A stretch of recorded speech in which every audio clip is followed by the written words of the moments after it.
আলহামদুলিল্লাহ রাব্বিল আলামিন, আসসালাতু ওয়াসসালামু আলা আশরাফিল আমবিয়া ওয়াল মুরসালিন ওয়া আলা আলিহি ওয়া সাহবিহি আজমাইন। 11 ঐক্য চট্টগ্রাম কর্তৃক আয়োজিত গণভোটের রায় বাস্তবায়ন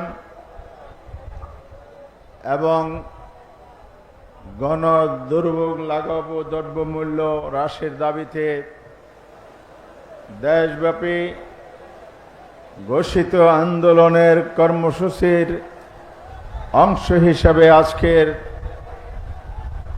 চট্টলার ঐতিহাসিক লালদিঘি ময়দানে আয়োজিত আজকের এই সমাবেশের জনাব সভাপতি, আজকের প্রধান অতিথি, সম্মানিত আমির জামাত, বাংলাদেশের জাতীয় সংসদের বিরোধী দলীয় নেতা, অন্যান্য জাতীয় নেতৃবৃন্দ এবং চট্টগ্রামের বিভিন্ন নেতৃবৃন্দ, সাংবাদিক বন্ধুগণ, সংগ্রামী চট্টলাবাসী, আসসালামু আলাইকুম ওয়া রাহমাতুল্লাহি ওয়া বারাকাতুহু। সংগ্রামী ভাই এবং বন্ধুগণ, নামাজের সময় ঘনীভূত, নেতৃবৃন্দ বক্তব্য রাখবেন। বিশেষ করে আজকের প্রধান অতিথি দেশ এবং জাতিকে দিক নির্দেশনা দিয়ে বক্তব্য দেবেন। এই জন্য আমি সংক্ষেপে বলতে চাই, আমরা সকলে জানি একটি কথা, বৃক্ষ তোমার নাম, ফলেই পরিচয়।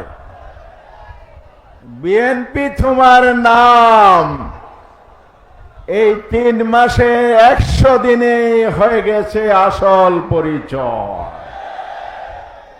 প্রধানমন্ত্রী আজকে কক্সবাজার আমার এলাকায় বক্তব্য দিয়েছেন জাতীয় বাজেটকে সামনে রেখে।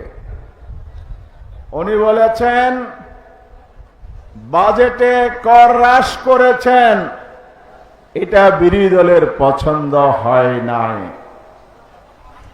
আমি ওনার কাছে জিজ্ঞেস করতে চাই,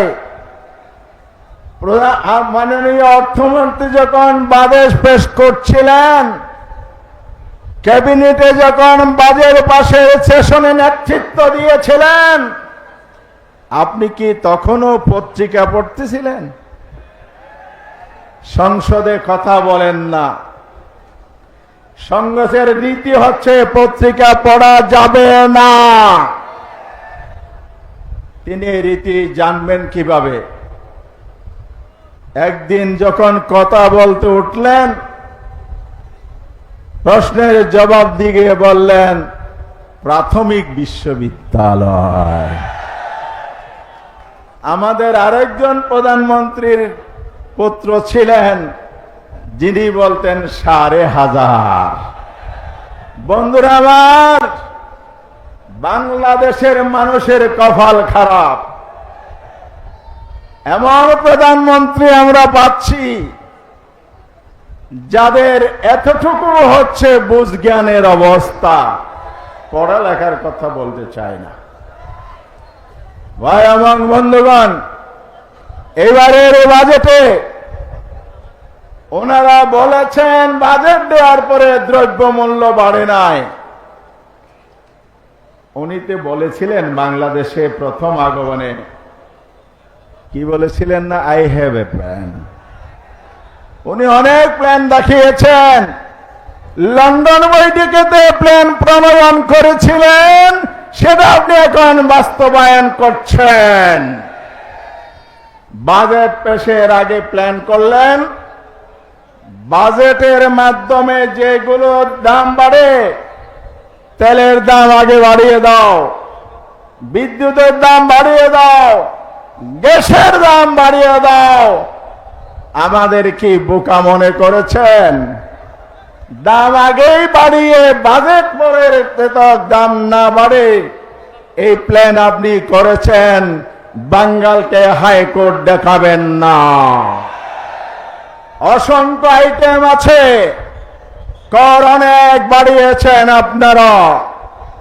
বাইসাইকেলে যারা পাটাও ছড়ে রোজগার করে, কিছুদিন পরে তারা বুঝতে পারবেন 61% কর নির্ধারণ করেছেন আপনারা।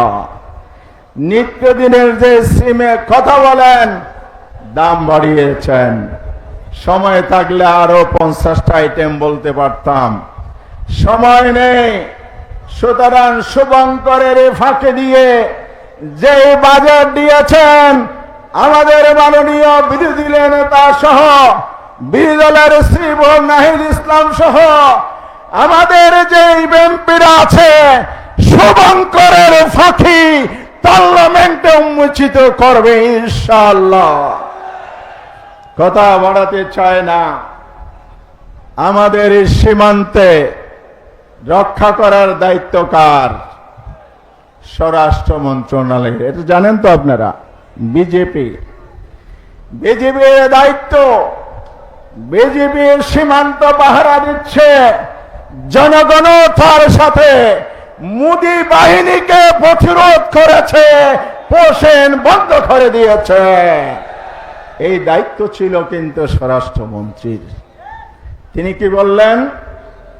সীমান্তে যারা অপরাধে মারা যায়, হত্যাকাণ্ড হয়, এটাকে বর্ডার কিলিং বলা যাবে না।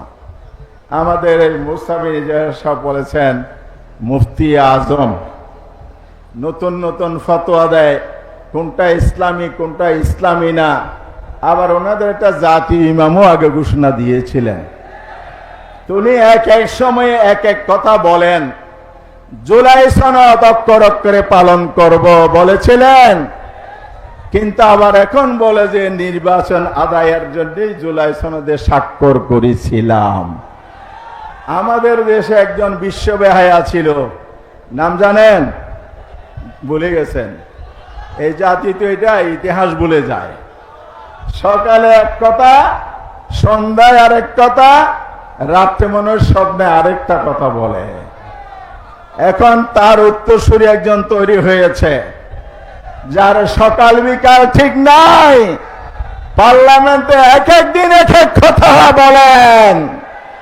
সুতরাং ভাইরা আমার, লাল কার্ড আমার কাছেও এসে গেছে, সময় শেষ। নামাজের সন্নিহিতে একটি কথা বলে শেষ করব। দেয়ালে লেখা আছে, ব্যানারে লেখা আছে, আমাদের 11 দলের শীর্ষ নেতারা ঘোষণা দিয়েছে, গণভোটের রায় বাস্তবায়ন করা ছাড়া এই আন্দোলন থামবে না। রাজপথে নেমেছে, রক্ত দেব, সংগ্রাম করব, ঐক্যবদ্ধ প্রতিরোধ চট্টগ্রামের মাটি থেকে শুরু হবে, টেকনাফ থেকে তেতুলিয়া প্রতিরোধ গড়ে উঠবে। ক্ষমতার তসনদ কোথায় গিয়ে টেকবে, দিল্লি না বঙ্গোপসাগরে, তা আমরা জানি না। 11 অক্ষর ঐক্যবদ্ধ হয়েছে, দাবি আদায় করে ঘরে ফিরবে ইনশাআল্লাহ। সবাইকে ধন্যবাদ। আসসালামু আলাইকুম।